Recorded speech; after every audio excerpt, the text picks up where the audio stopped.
Sən neynirsən Əhməd, işləmirsən elə? Yox, bir işin getdim, fəhləlik elədim. Mədəmdən ağrılar başladı. Ağır şey qaldıran kimi spazma verir mədim.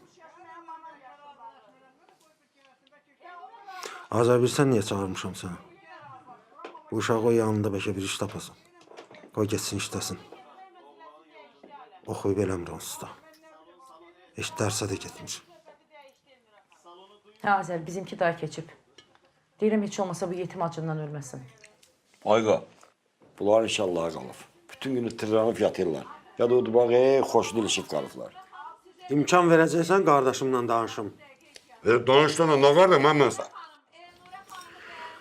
Nə oldu, niyə dedir sizi bilmirsiniz? Sən onlara fikir vermə Azər, günümüz belə keçir elə. Qaqa, nə olub? Görmürsən ağzına gələn danışır. Ara gəldi soxur özünü. Bu gəlin bana. Pox yeyirsən sən! Pox yeyirsən, pox yeyirsən! Bəzirin!